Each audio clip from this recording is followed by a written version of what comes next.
वो चाहते हैं कि परिस्थिति पहले की बनी रहे, जम्मू संभाग के बच्चों को नौकरियां ना मिले।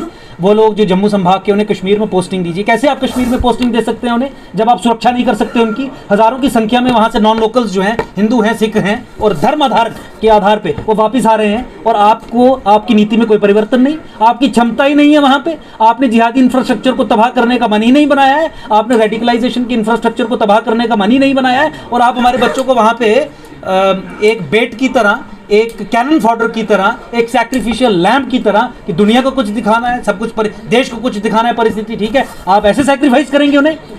एमबीबीएस कॉलेज में पढ़ती लड़की अगर वहां पे सुरक्षित नहीं है तो कौन सुरक्षित है कश्मीर में? और क्या कारण है जिसके कारण यह सुरक्षा बनी है? और उन कारणों पे पर्दा डालने का काम भारत सरकार और इसकी इंस्ट्रूमेंटलिटीज करती है। उसी का घोर विरोध करते हुए आज की प्रेस कॉन्फ्रेंस भी हमने की, और पहले भी हम ये कहते रहते हैं कि भारत सरकार को अपनी नीति में परिवर्तन लाना पड़ेगा। किस प्रकार की रणनीति की उम्मीद करते हैं? क्या रणनीति चेंज होनी चाहिए? नीति किस प्रकार की कश्मीर में? देखिए, वो एक डिटेल टॉपिक है, लेकिन मैं ब्रीफली आपको ये बता देता हूँ। पिछले 70 साल से जम्मू कश्मीर को लेकर नीति ये है, इम्प्लीकेशन उसकी ये है कि जम्मू कश्मीर में राष्ट्रवादियों पे कॉस्ट्स हैं, सेपरेटिस्ट इनके सन इन लॉज हैं, ज्वाई आखते नहीं डोगरी से, वो जो आतंकवादी हैं वो उनके ज्वाई हैं, सन इन लॉज हैं। तो इस नीति में परिवर्तन लाना पड़ेगा। आप उन लोगों को एम्पावर करते हैं पॉलिटिकली जो सबवर्जन का काम करते हैं, आप उन लोगों को एम्पावर करते हैं इनडायरेक्टली जो अलगाववाद की राजनीति चलाते हैं। फारूक अब्दुल्ला हो, उमर अब्दुल्ला हो, महबूबा मुफ्ती हो, ये सेल्फ रूल हो, ये 1953 पहले का स्टेटस हो, ये सब हाफ सेपरेटिस्ट आइडियोलॉजीज है। और आप जम्मू संभाग के लोगों की पीठ में छुरा पोक के 2011 के फ्रॉड और फर्स्ट सेंसिस के आधार पर डिलिमिटेशन करवा के पुनः उन्हें सत्ता सौंपने का काम करते हैं। आप डोमिसाइल लॉ बनाते हैं जिस समय 35 से खत्म करते हैं। साथ ही साथ क्या बताना चाहते हैं आप?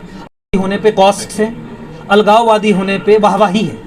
आपको सुरक्षा भी है, आपको सरकारी आवास भी हैं, सरकारी आवासों में दफ्तर भी हैं, सब कुछ है। ये उसी का परिचायक है। सिक्योरिटी सिचुएशन पे, टेररिज्म की सिचुएशन पे पर्दा डालने का काम जो हमारी स्टेट इंस्ट्रूमेंटलिटीज़ कर रही हैं, उसी का परिणाम है कि आज हमारे छोटे छोटे बच्चों को जो वहाँ पे पढ़ाई करने गए हैं, जो देश की आवाज़ उठाते हैं, वहाँ पे उनको इस तरीके के डेथ थ्रेट्स इशू किए जा रहे हैं। मुझे लगता है कि सरकार को शर्म आनी चाहिए कि इस तरीके की परिस्थिति वहाँ पे बनी है। सरकार को शर्म आनी चाहिए कि इस तरीके के लोगों को आप अपने एजुकेशनल इंस्टीट्यूशंस में पढ़ा रहे हो, जो लोग ऐसा काम कर रहे हैं जिससे राष्ट्रीय सुरक्षा खतरे में आए, और एनिमी नेशन का गुणगान कर रहे हैं। ये आप ही के प्रोडक्शन सेंटर्स में प्रोड्यूस हो रहे हैं। क्या है आपकी पढ़ाई? क्या है आपकी नीति? किस तरीके से आप एमबीबीएस डॉक्टर्स ऐसे प्रोड्यूस कर रहे हो जो देश के खिलाफ है? आप तो कहते थे ऐसे लोग तो मदरसे में पैदा होते थे, आप तो कहते थे कि ऐसे लोग मस्जिदों में, मदरसों में तैयार होते थे। ये तो हिंदुस्तान के एजुकेशनल इंस्टीट्यूशंस का हाल है। इसीलिए हम ये कहते हैं कि जम्मू कश्मीर को लेके भारत सरकार को अपनी नीति में परिवर्तन लाना पड़ेगा, और उन लोगों को इंसेंटिवाइज करना पड़ेगा जो लोग भारत के साथ हैं। कड़ी कार्रवाई उन छात्रों के खिलाफ होनी चाहिए, टीआरएफ के खिलाफ होनी चाहिए, और सिक्योरिटी फोर्सेस जो ये ब्लर कैंपेन चलाती है कि नहीं नहीं ये हत्या है मुसलमानों को बदनाम करने के लिए, नहीं नहीं जिहाद से इसका कोई लेना देना नहीं है, इस झूठ को छोड़ के राष्ट्रीय सुरक्षा को ध्यान में रख के इस चैलेंज को वैसे लेना चाहिए और आगे कार्रवाई करनी चाहिए। ब्लर कैंपेन ना चलाए भारत सरकार।